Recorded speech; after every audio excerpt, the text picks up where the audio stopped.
Assalamualaikum warahmatullahi wabarakatuh. Anak-anakku yang solih-solihah, apa kabar semuanya?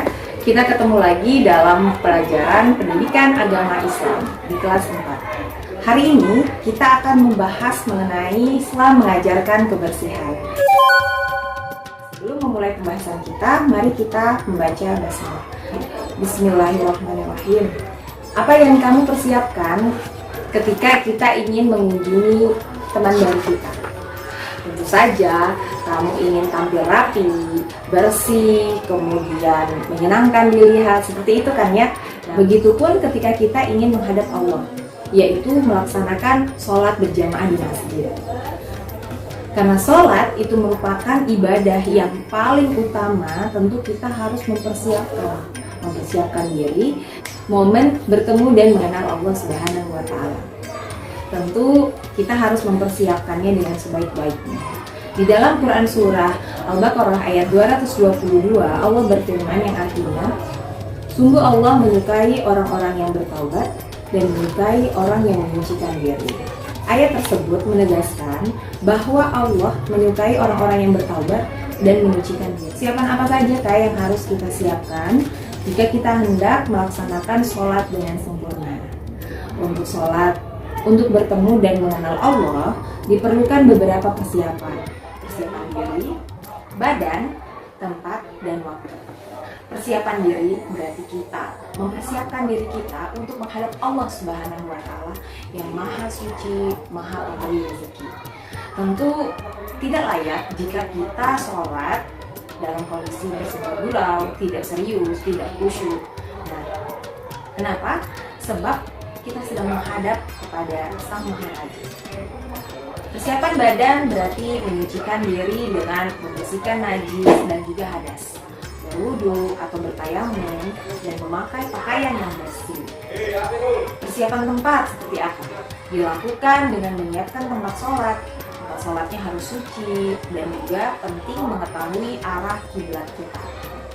Lalu yang terakhir, persiapan waktu, yang berarti kita mengetahui ketentuan waktu sholat. Ketika kita mengamati orang yang sedang sholat, maka ada 3 hal yang terlihat. Yang pertama, badannya bersih, pakaian bersih, tempat sholatnya juga bersih. Paling tidak ada sejadah yang disediakan. Lalu agama Islam mengajarkan kebersihan. Keadaan bersih dan suci merupakan salah satu syarat pokok sah ibadah. Nah, agar badan, pakaian, dan tempat yang bersih, maka kita harus bersuci. Dalam istilah agama, bersuci disebut juga dengan toharo. Toharo artinya menghilangkan najis dan membersihkan hadas. Anak-anak, tahu nggak kamu bagaimana cara menghilangkan najis, menghilangkan hadas? Bagaimana cara berwudu, bagaimana cara bertayamum yang benar, dan bagaimana cara mandi wajib yang benar? Ayo kita pelajari dan perhatikan sama-sama. Bagian yang pertama, bersih dari najis. Anak-anak, kamu sudah mengenal contoh-contoh najis. Najis adalah kotoran yang menyebabkan kita terhalangnya seseorang untuk beribadah kepada Allah. Bisa tidak kamu menuliskan contoh-contoh najis lainnya? Nah, benda-benda yang termasuk najis adalah darah, nanah, bangkai binatang, binatang darat kecuali belalang. Lalu ada anjing, babi, kotoran manusia, dan kotoran binatang, muntah, dan juga minuman keras. Najis menurut tingkatannya ada 3. Yang pertama, najis mukhaffafah atau najis ringan. Kemudian yang kedua, najis mutawassithah atau najis sedang. Lalu najis mughalladhah atau najis berat.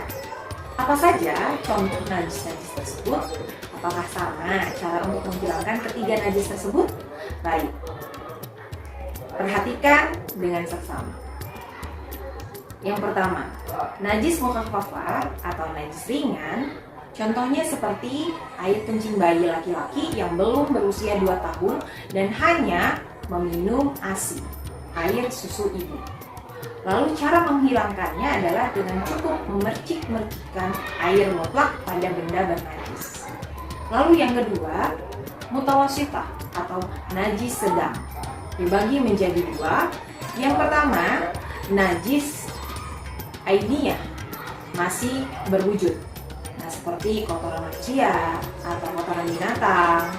Lalu ada lagi yang kedua, najis hukmiyah, najis yang tidak berwujud. Seperti apa? Seperti bekas air kencing yang sudah mengering. Lalu apa lagi contohnya? Contohnya dari najis mutawasitah adalah air kencing, kotoran manusia dan binatang, kemudian minuman keras, bangkai, darah, dan juga nanah. Bisa pula ditambahkan muntah. Seperti itu. Lalu cara menghilangkannya seperti apa? Membersihkan dan menghilangkan warna, rasa, bau dari najis tersebut dengan air mutlak. Caranya dengan mengucurkan air pada benda najis tersebut atau benda yang terkena najis tersebut. Dan yang ketiga adalah mughalladah, yaitu najis berat. Contohnya adalah anjing dan babi. Cara menyucikannya adalah dengan cara benda yang terkena air liur dan bulu bahasa anjing dan babi tadi harus dibersihkan dengan mengucurkan air mutlak sebanyak 7 kali, salah satunya dengan air yang bercampur dengan tanah. Jenis-jenis air mutlak adalah air hujan, air laut, air sungai, salju, air ledeng, air kolam, dan juga air embun. Semua itu merupakan contoh air mutlak. Air mutlak adalah air suci dan menyucikan. Air ini boleh digunakan untuk menghilangkan najis, wudhu, dan mandi. Seperti itu. Istinja atau bercebok. Anak-anak, apa yang akan terjadi jika selesai buang air kecil atau buang air besar, kita tidak bercebok? Berceboklah setelah buang air, disebut juga dengan istinja. Istinja termasuk cara menghilangkan najis. Diceritakan ketika Rasulullah SAW melewati 2 kubur. Beliau bersabda, 2 orang yang ada di dalam kubur ini disiksa. Yang seorang disiksa karena mengadu-ngadu orang lain, dan yang seorang lagi karena tidak bersuci dari kencingnya. Nah, bercebok itu lebih utama dilakukan dengan air. Bersuci dapat juga dilakukan dengan tisu, batu, atau benda lainnya yang kesat dan menyerap air tentunya. Bercebok dengan air dilakukan dengan mengucurkan air pada kubul atau dubur menggunakan tangan kanan, sedangkan tangan kirinya membersihkannya. Bisakah kita membiasakan doa ketika masuk dan keluar toilet? Ada doa masuk toilet, Allahumma inni a'udzubika minal khubuthi wal khaba'ith. Ketika ingin masuk toilet, kita membaca di luar pintu. Ketika kita ingin membaca doa masuk toilet, dibaca ketika kita di depan pintu toilet. Setelah membacanya, kita bisa masuk dengan melangkahkan kaki kiri. Dan saat kita keluar toilet, maka kita juga harus berdoa di luar pintu toilet tersebut, yaitu sebagai berikut: Alhamdulillahilladzi adhaba annil adza wa afani. Segala puji bagi Allah yang telah menghilangkan penyakit dariku dan menyehatkanku. Tentunya sebelum kita keluar toilet, kita melangkah dengan kaki kanan. Bagian kedua, bersih dari hadas. Hadas adalah keadaan tidak suci pada seorang muslim yang menyebabkan terhalangnya melakukan sholat. Hadas ada 2 macam. Macam-macam hadas.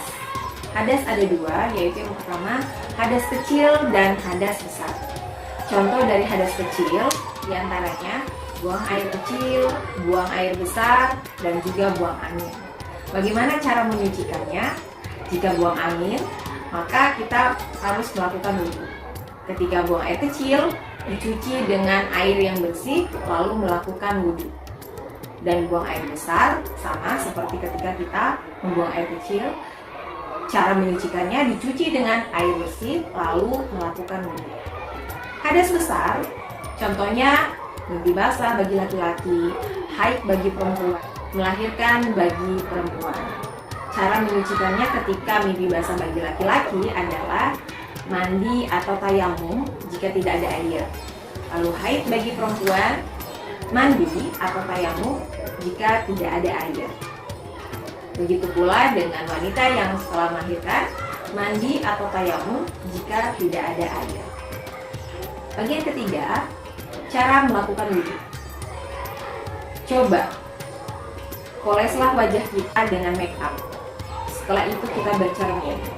Kemudian dihapuskan make up tersebut dengan air. Apa yang terjadi?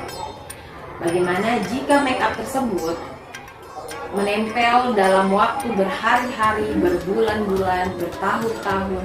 Apa yang akan terjadi?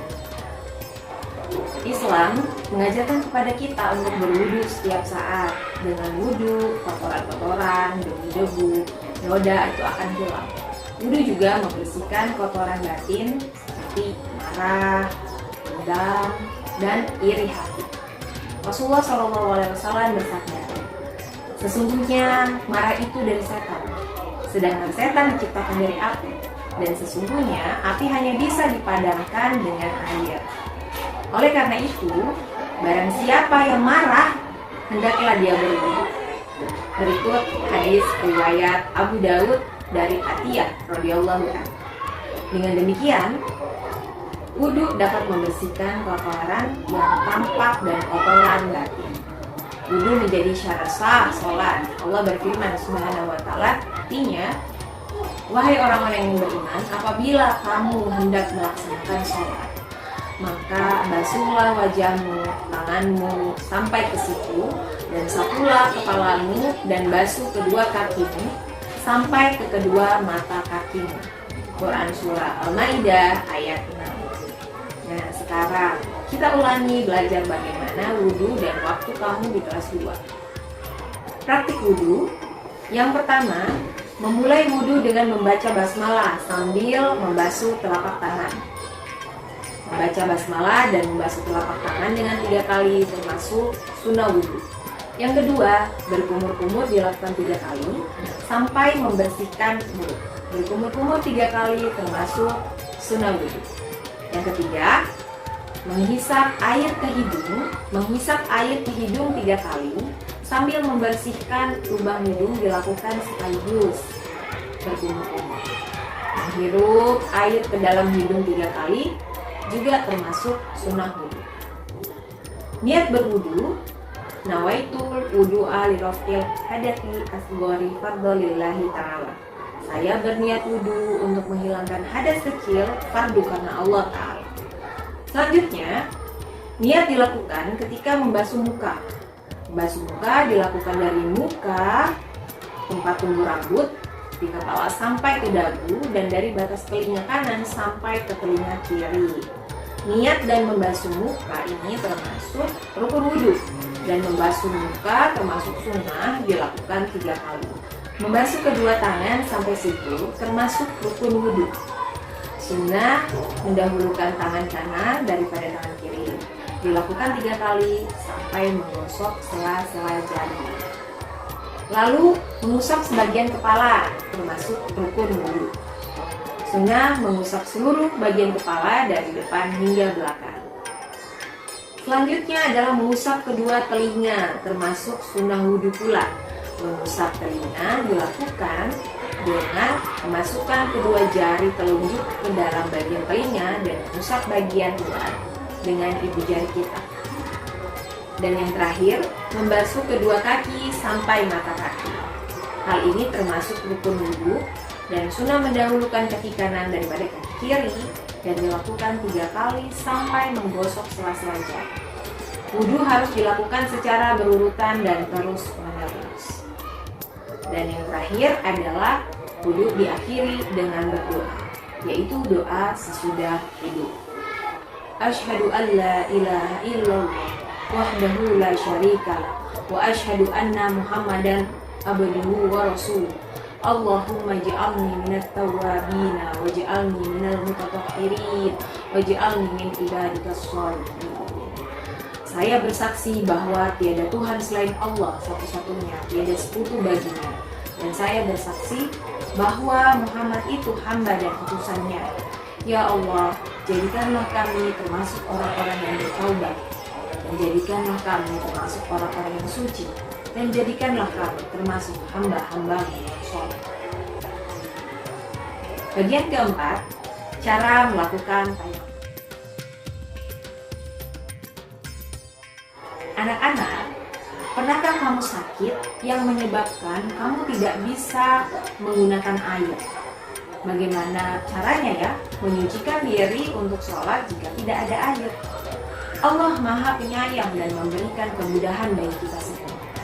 Jika kita tidak sedang sakit, sedang berpergian yang jauh dan tidak ada air, maka kita boleh menyucikan diri dengan bertayamum.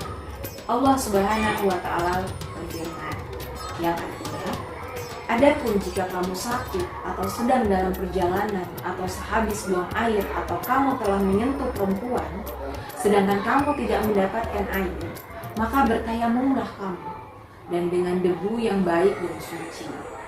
Usaplah wajahmu dan tanganmu dengan debu itu.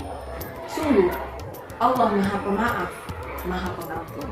Quran Surah An-Nisa ayat 43. Jadi, tayamum adalah pengganti wudhu atau mandi wajib jika sedang sakit, dalam perjalanan atau tidak ada air.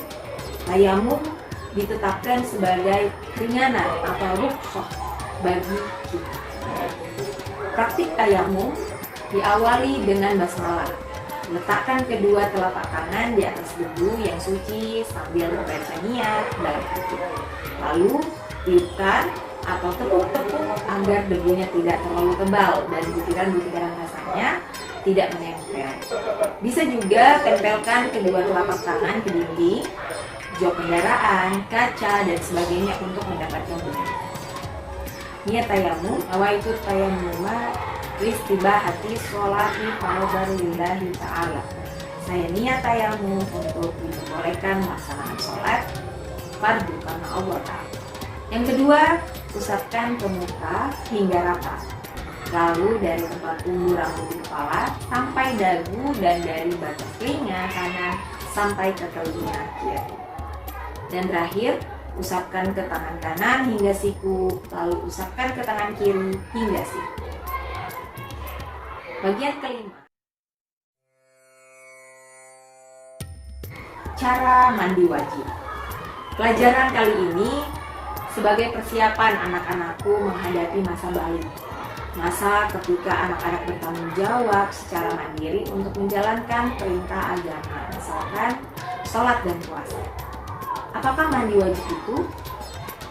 Apakah berbeda dengan mandi setiap hari?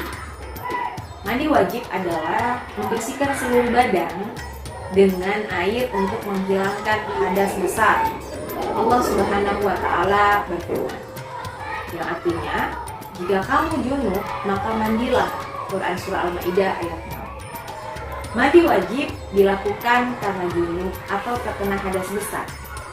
Mandi wajib dilakukan antara lain. Bagaimana cara mandi wajib? Mari kita praktikkan. Nah, tata cara mandi wajib adalah yang pertama, dianjurkan berwudu sebelum mandi dengan membaca niat mandi wajib sebagai berikut. Membaca basmalah dan niat wajib ketika menyiramkan air. Bismillahirrahmanirrahim. Nawaitul ghusla li raf'il hadathi akbari fardhan lillahi ta'ala. Artinya, saya niat mandi wajib untuk menghilangkan hadas besar karena Allah Ta'ala. Yang kedua, meratakan air ke seluruh tubuh. Dianjurkan mendahulukan bagian yang kanan. Dan yang ketiga, menghilangkan najis dan kotoran yang terdapat pada tubuh kita. Demikian penjelasan Ibu mengenai Islam mengajarkan kebersihan. Semoga bisa difahami dan dapat kita praktikkan dalam kehidupan sehari-hari. Wallahu a'lam bishawab. Assalamualaikum warahmatullahi wabarakatuh.